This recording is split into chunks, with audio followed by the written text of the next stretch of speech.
Hey guys, my name is Simio, and today I'm excited to say that we've finally gotten our very first look at the two new operators coming to Rainbow Six Siege at the beginning of Year 5. Ubisoft released a short little teaser trailer giving us a taste of what we can be expecting, and I will admit that they've been a bit cryptic about it. The first operator that we see appears to have a special ability that allows him to charge through soft walls and barricades. This has been something that the community has been requesting basically since the game came out. There was a promotional artwork that showed off a shield operator looking like they were charging through a barricade, and ever since then, people have wanted to have something like this on offense. Now, the question is, though, will he be an offensive operator? My initial reaction is, of course he will be. Offense is all about opening up lines of sight onto the objective room, trying to get different angles so that you can get the advantage on the defensive team, and having someone that can just charge on in to catch defenders by surprise seems like a no-brainer.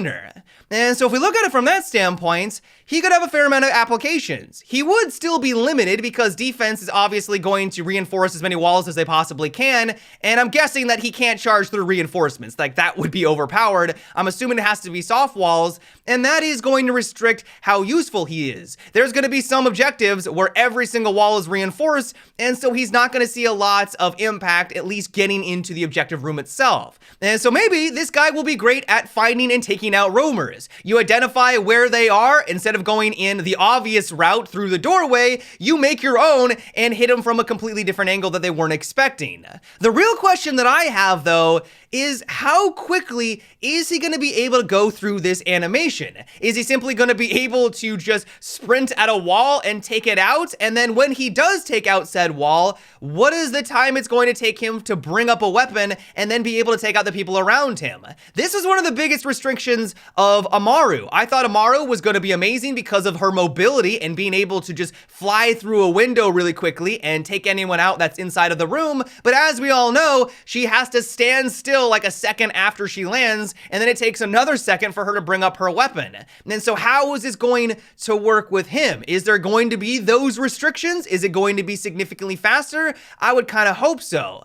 On the other side of the coin, though, many people are speculating that he actually might be available on the defensive team, and if that's true, that is going to completely change things up. You might think that it may not be all that advantageous because we have impact nades. Why would you want to have someone that can just rush through a wall when you can just simply do that very same thing as like a vigil, and while it may take a bit longer, fulfills that same thing while also having access to his primary gadgets. But if you actually put this in tandem with like a Pulse or a Valkyrie, this could be quite potent. While the offensive team is making their way into a room, they find that the coast is clear, a Valkyrie camera identifies that they're there, she makes the call out quickly to this new operator, he charges through that soft wall, everyone on offense is completely caught off guard because they droned it out, they thought it was safe, and then he's able to take advantage of that. I think what's really going to hinge on is his mobility. I'm assuming that he is going to be 3-speed, at least from what we've indicated in the trailer, but also how quickly is he going to be able to go through these animations like I said. If it takes him a really long time to bust on through and bring up his primary weapon, I just really don't see this guy being all that viable, but we are going to have to wait and see.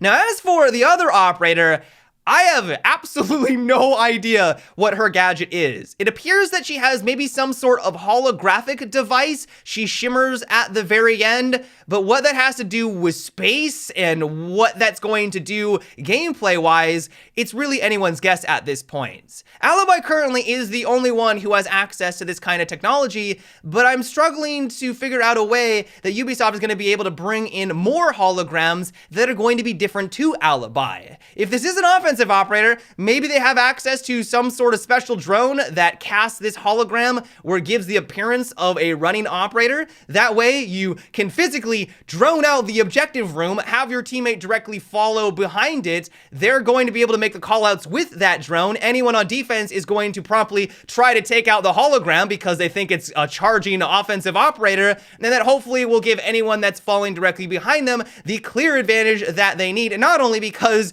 they're not going to be be the first target running on through, but also if defenders do take a shot, that's going to make it much more obvious as to where they're located.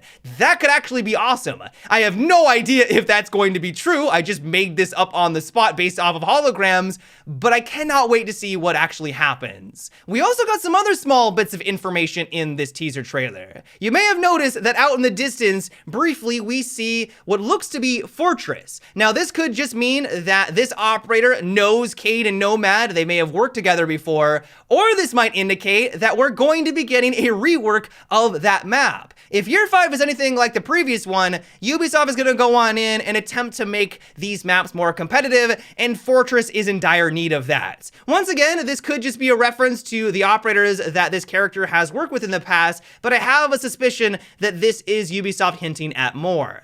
And then the final thing, and I don't really know how much we should look into this, one of the characters is clearly in space. This has a lot of people speculating that we're going to be getting some sort of space map, and while I think that would be amazing if they could make it work in a semi-realistic standpoint, I just don't see that happening. It could be a special event where they do something, dare I say special, but to have a map that is physically in space or on the moon sounds really cool. I just don't know how they would make that work. All in all, though, I cannot wait for the official reveal. Not only to figure out how these characters are going to function on offense or defense, but also just to learn more about Year 5. Ubisoft has been very quiet about the new content. This is really the first look that we've gotten, and so I'm hopeful that they're gonna have a lot of big announcements in store. But yeah, guys, that is it for today's short little update video. I hope you enjoyed. Let me know what you guys think about these two new characters. How do you think they're going to function? Which one do you think is going to be on offense or on defense?